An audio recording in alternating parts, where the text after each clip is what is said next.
नमस्ते, welcome back to my channel let's thrive along.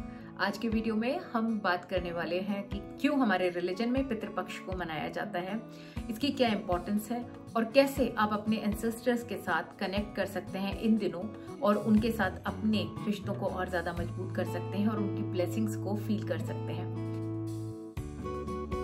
सबसे पहले हम ये जानेंगे कि पितृपक्ष कितने दिन का होता है और कैसे इसकी शुरुआत होती है। भाद्रपद का जो मंथ होता है, या उसको आसान भाषा में समझें तो गणेश चतुर्थी के बाद जो पहला पूर्णिमा आती है या फुल मून आता है, वहां से पितृपक्ष स्टार्ट होता है। ये 15 से 16 दिन का एक सर्कल होता है और इस टाइम पर माना जाता है कि हमारे एंसेस्टर्स धरती पर आते हैं और हमें ब्लेसिंग्स दे करके जाते हैं। इसके बाद ये साइकिल अमावस्या वाले दिन यानी कि न्यू मून पर खत्म होगा और जिसके बाद में हम नवरात्रि मनाएंगे। पितृपक्ष की इम्पोर्टेंस क्या है? हमारे जो एंसेस्टर्स हैं वो कहीं ना कहीं हमारे अंदर किसी ना किसी रूप में रहते हैं। हम उनकी ब्लड लाइन है, तो कभी हम में से कोई उनके जैसा थोड़ा बहुत दिखता होगा, थोड़ा सा उनके जैसा हमारा नेचर होगा, आचार व्यवहार होगा। तो इस तरीके से कहीं ना कहीं उनका और हमारा कनेक्शन बना रहता है, चाहे हम इस बात को माने या ना माने। हमें कभी कभी लगता है कि हमें उनके बारे में क्यों सोचना चाहिए कि वो तो इस दुनिया में है ही नहीं, पर आपके साथ में वो कहीं ना कहीं आपके अंदर थोड़े थोड़े से रह जाते हैं। ये 15 दिन हम उन्हें बिना डरे, बहुत सारे लोग आपको एस्ट्रोलॉजर्स के पास जाते हैं, लाइफ में ब्लॉकेज होता है कि कुछ मिसहैपनिंग हो गई, कुछ काम नहीं बन रहे और एस्ट्रोलॉजर्स के पास जाते हैं, उनको बता दिया जाता है कि आपको पितृदोष है। सारी पूजा पाठ और सब कुछ करने के बाद भी उनको लाइफ में वो चेंजेस महसूस नहीं होते, क्योंकि जब आपको विश्वास ही नहीं है, जब आप उनसे डर रहे हैं और उनकी ब्लेसिंग्स लेने के बजाय आप उनको बोल रहे हैं कि हमने आपके लिए पूजा कर दी, अब बस हमें माफ कीजिए, तो आपको वो ब्लेसिंग्स मिलेंगी कहाँ से? आपको वो चेंजेस फील कहाँ से होंगे?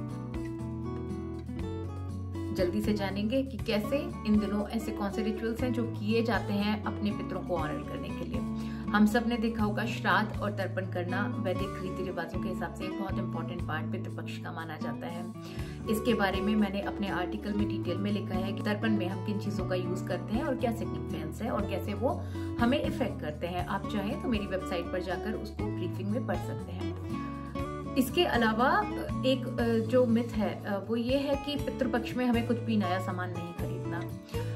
जो हमारे फोरफादर्स थे, आप में से और हम में से अगर किसी के दादा दादी या नाना नानी इस दुनिया पर नहीं है, धरती पर नहीं है, तो आप अगर उनके साथ अपने बचपन की मेमोरीज को याद करेंगे तो आपके पास हमेशा अच्छी मेमोरीज हैं। तो ठीक वैसे ही अगर आप ये कहेंगे ना कि अपने बच्चों को किसी चीज के लिए रोक देंगे कि तुम्हें नए कपड़े नहीं खरीदने, नए खिलौने नहीं मिलेंगे, नया सामान नहीं मिलेगा, तो आपके पितृ आपसे कभी भी खुश नहीं होंगे।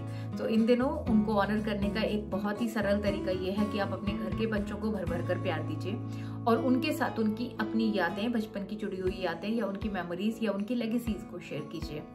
दूसरा तरीका, आप अगर किसी भी तरीके के इमोशनल ब्लॉकेज को फील कर रहे हैं तो इस टाइम पर होपोनोपोनो प्रेयर भी आप कर सकते हैं। अगर आप कहीं ऐसे कंट्री में जहां आप श्राद्ध और तर्पण नहीं कर पाते हैं तो होपोनोपोनो प्रेयर आपको इस टाइम पर बहुत हेल्प करेगा आपके इनर चाइल्ड या पास्ट ट्रॉमास से हील करने में, क्योंकि हम सब एक कार्मिक बैगेज लेकर के चल रहे होते हैं और कहीं ना कहीं उनको पे कर रहे होते हैं। कुछ स्पेशल चाइल्ड होते हैं फैमिली के जिनको भगवान स्पेशली भेजते हैं ताकि वो आने वाली जनरेशन के लिए रास्ते क्लियर कर सकें। तो ऐसा कोई भी ब्लॉकेज है तो इस टाइम पर आप होपोनोपोनो प्रेयर कर सकते हैं।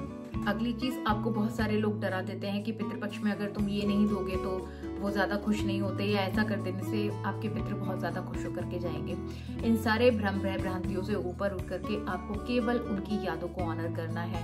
अगर आप सूर्य को अर्घ दे सकते हैं तो उससे बेस्ट कुछ भी नहीं है। इन 15 दिनों में अपने पितरों की याद में सूर्य को अर्घ दीजिए। इसके अलावा आप जो भी चैरिटी या डोनेशन करेंगे आप उसमें एक ग्रेटिट्यूड की भावना देते हुए करें, ताकि आपके एंसेस्टर्स को ये फील हो कि आप उनको जो भी याद कर रहे हैं या उनकी याद में अगर कुछ चैरिटी कर रहे हैं तो वो बोझ समझ कर नहीं कर रहे हैं, आप उन्हें ऑनर करने के लिए कर रहे हैं। On the top of it, अगर आप ऐसा कुछ भी नहीं कर पाते हैं तो आप जहाँ कहीं भी हैं, आप घर के बाहर निकलिए, रोज रात में आसमान में देखिए, तारों को देखिए और उनको वहां जाकर नमन कीजिए और उनको ये बताइए कि आप उन्हें बहुत प्यार करते हैं, उन्हें याद करते हैं और उनसे प्रार्थना कीजिए कि हर कदम पे वो आपको ब्लेस करे। और आप देखेंगे कि आप लाइफ के बहुत सारे मेजर डिसीजंस में उनकी ब्लेसिंग्स को जब आप मांगेंगे या उन्हें याद करेंगे तो आपकी लाइफ में वो मैजिकल चेंजेस आएंगे। मन से कोई भी डर, कोई भी दुविधा निकालिए और इन 15 दिनों में केवल उनको याद कीजिए प्यार के साथ, रिस्पेक्ट के साथ, ऑनर के साथ। इस धरती पर वो आपसे कुछ भी लेने नहीं आए हैं और किसी भी डर की वजह से आप अपने पितरों से हाथ जोड़कर ये तो बिल्कुल मत कहिएगा कि माफ कीजिए महाराज, कहाँ से मिलेंगी ब्लेसिंग्स अगर आप डर जाएंगे तो। आप उन्हें साथ लेकर के चलिए, वो दूसरी दुनिया में है जहाँ से वो आपको ब्लेसिंग्स के रूप में अपना सपोर्ट भेजेंगे। उसके अलावा वो ना आपसे कुछ लेते हैं, ना ही आपको कुछ और दे सकते हैं। तो अपने और उनके बीच में वो इज्जत और वो प्यार वो बना करके रखिए। इन 15 दिन 16 दिन उन्हें याद कीजिए, उन्हें ऑनर कीजिए। Thank you so much.